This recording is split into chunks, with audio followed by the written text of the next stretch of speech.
Muy buenos días, hoy hablaremos del diagnóstico de los genitales internos y la cirugía tubárica 1.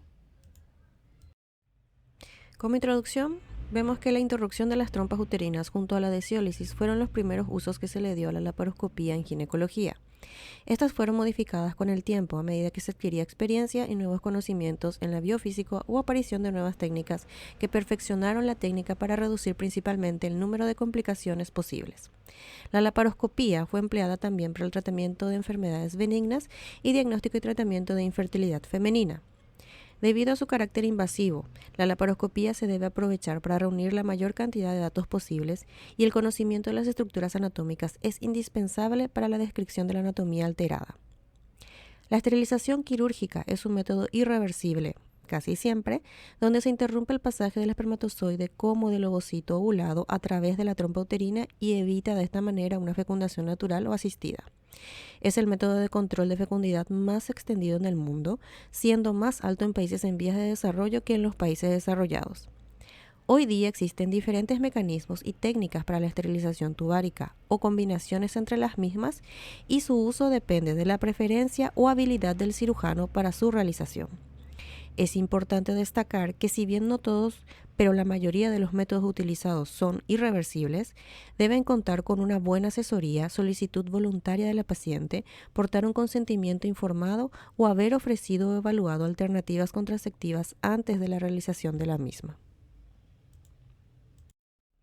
Nuestro contenido abarca diagnóstico y descripción de órganos genitales internos por laparoscopía, técnicas de esterilización, electrocoagulación bipolar, endotermia, esterilización con clip y anillo, esterilización durante el puerperio o aspirado manual endouterino, fracaso de la esterilización y refertilización. Empezamos con el diagnóstico y descripción de órganos internos por laparoscopía. Exploración laparoscópica diagnóstica.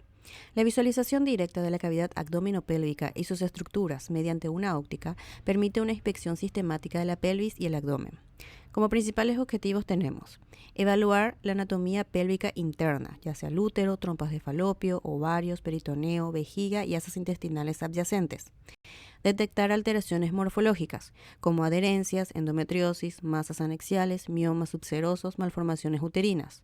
Confirmar diagnósticos clínicos o imagenológicos previos. Y valorar la extensión de patologías, por ejemplo, la estadificación del cáncer ginecológico.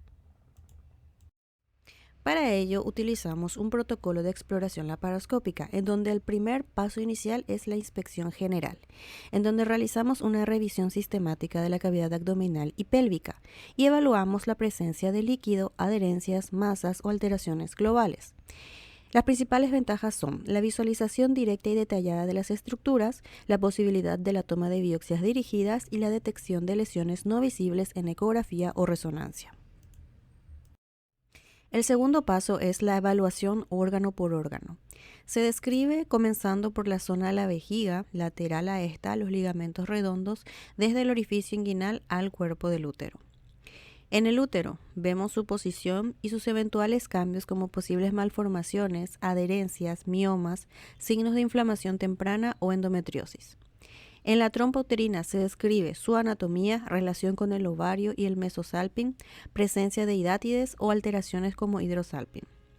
El ovario, en su fosita ovárica, su relación con el mesovario, signos de endometriosis y adherencias a órganos vecinos. También se describen en el ovario quistes foliculares, cicatrices de ovulación o poliquistosis si las hay. En la fosita ovárica y la pared de la pelvis se buscan signos de lesiones endometriósicas o procesos inflamatorios. Los ligamentos uterosacros en la cara posterior del útero en dirección a los laterales del promontorio en el sacro, aquí se debe buscar signos de endometriosis o fibrosis peritoneal. Y en el fondo de saco de Douglas, que es el espacio al final de la cavidad pélvica, se debe describir la visualización total, parcial o bloqueada y la presencia de endometriosis o fibrosis en su peritoneo y si es que hay la presencia de líquido libre. Y aquí nos detenemos para hablar específicamente del diagnóstico de la permeabilidad tubárica. La mayor parte de las pruebas diagnósticas conocidas se asocian al diagnóstico de la fertilidad y permeabilidad tubárica mediante el uso de gas o soluciones. Estas deben realizarse preferentemente en la fase proliferativa del ciclo menstrual para evitar efectuarlas durante un embarazo inadvertido. La cromoperturbación se realiza con un sistema de catéteres o sondas para mandar un medio de contraste a través del cérvix. Como ejemplos tenemos el sistema de doble balón o canales metálicos rígidos.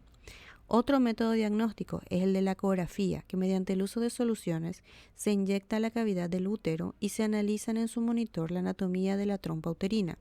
El Doppler color ayuda a visualizar el trayecto vascular. La acumulación de líquido libre creciente en el fondo de saco es otro signo de permeabilidad tubárica. Y aquí tenemos dos ejemplos. La salpingografía o cateterismo tubárico, que consiste en introducir un catéter en el orificio tubárico y se registra la presión necesaria para tal fin. Y la histerosalpingografía, que con sustancias radioopacas es un método menos invasivo donde se coloca en el fondo vaginal una solución fisiológica diluida en tecnesio 99 radiomarcado y ceroalbúmina humana. Esta se desliza espontáneamente al útero y se monitoriza con una radiografía. Y por último, la salpingoscopía, que inspecciona endoscópicamente la ampolla tubárica y se limita a interpretar la estructura externa de las fimbrias. Y el tercer paso, que es el registro y la documentación, en donde se realizan fotografías y videos secuenciales describiendo de forma ordenada siguiendo la anatomía pélvica estándar. Se realiza un informe quirúrgico detallado con los hallazgos.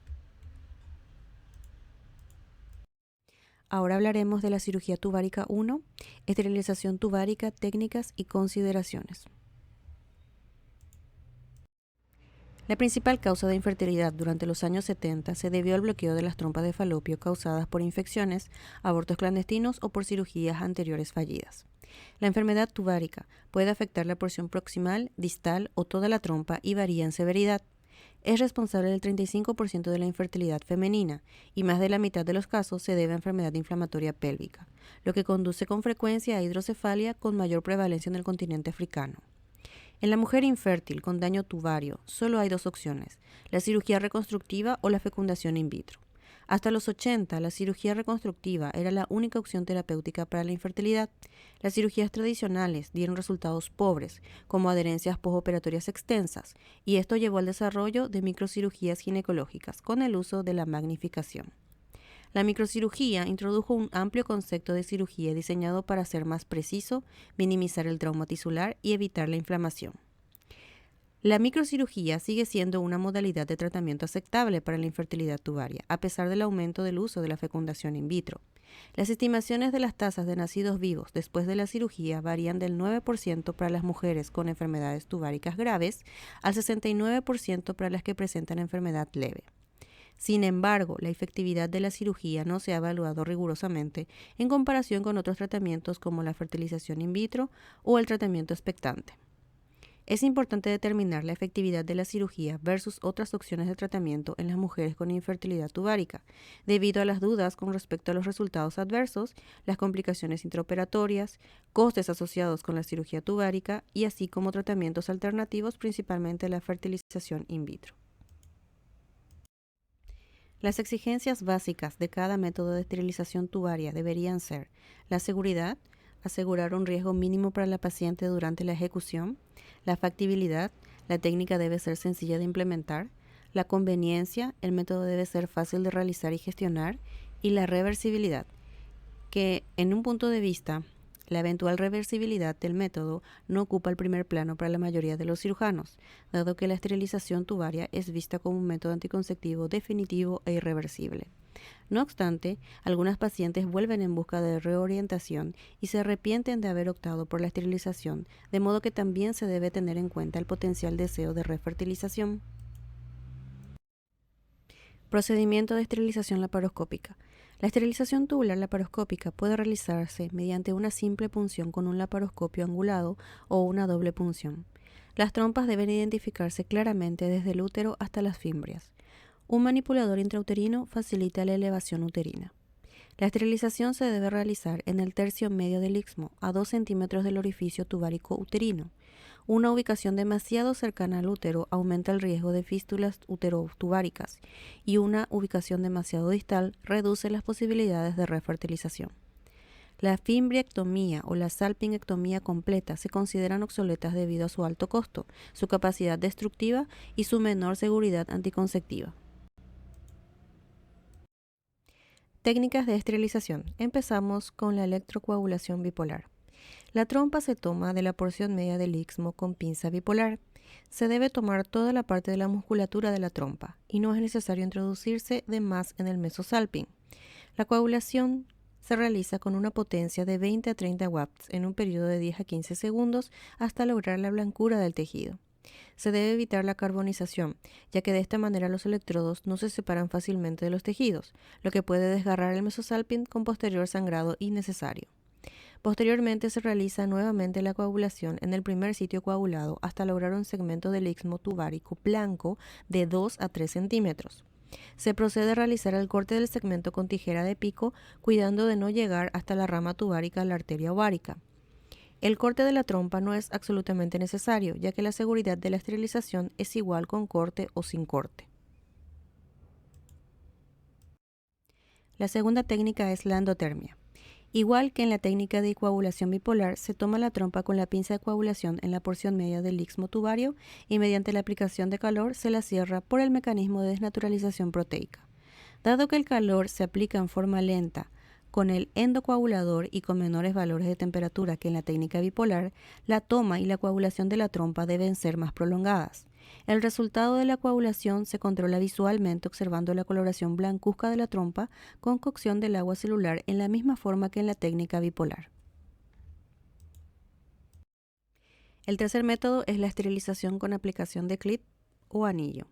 En la esterilización con clip se utilizan pinzas especiales que colocan un clip en el segmento medio de la trompa, obstruyéndola mecánicamente. Debemos asegurarnos de que el clip esté perpendicular al eje de la trompa, abarcando toda la capa muscular y llegando hasta el mesosalping para un cierre seguro. Una colocación descuidada, especialmente en la porción ampular, puede no ocluir completamente la luz, y los clips de Filche y Ulca se utilizan más comúnmente. La esterilización durante el puerperio o el aborto es más fácil, pero conlleva un mayor riesgo de arrepentimiento debido al conflicto emocional. Esterilización durante el puerperio o aspirado manual endouterino.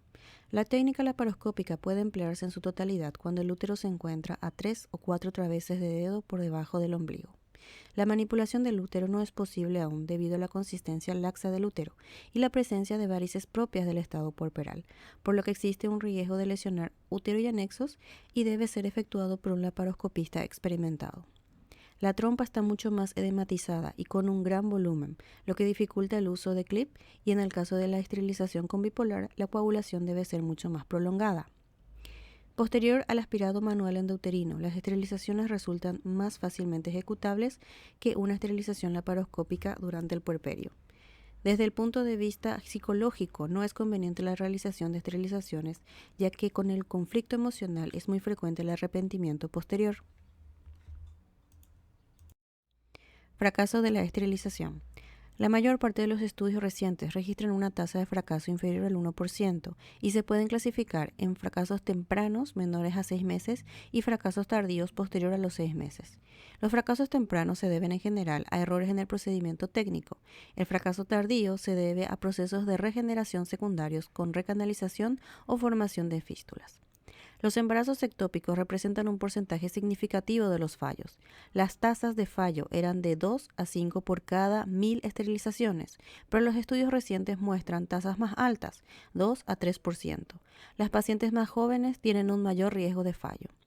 Entre los motivos de los fracasos pueden ser esterilización en presencia de un embarazo incipiente no diagnosticado, confusión de la trompa con otras estructuras anatómicas como el ligamento redondo o duplicaciones del mesosalping, o el parametrio. Aplicación de un calor insuficiente para la destrucción del tejido tubárico, con coagulación de las paredes de la trompa y no de su interior. La trompa no se toma en toda su circunferencia y la luz tubárica no se obstruye del todo. Esterilización tubárica muy periférica con un infundíbulo anexo proximal al sitio de la esterilización. Y recanalizaciones, sobre todo la formación de fístulas en la región de un segmento tubárico adecuadamente ocluido. Refertilización. Entre el 5 y el 15% de las mujeres se presenta disconforme o sienten arrepentimiento posterior al procedimiento, y la mitad de esos casos se deciden a buscar una reversión del método. La causa más frecuente de este deseo o conducta es la presencia de una nueva pareja en su círculo familiar. Otras causas pueden ser el fallecimiento de un hijo pequeño o la depresión posterior al procedimiento. La refertilización se realiza por neoanastomosis de la trompa por microcirugía, y la tasa de éxito de esta depende de la longitud del remanente de la misma y de la edad, siendo más efectiva en pacientes jóvenes.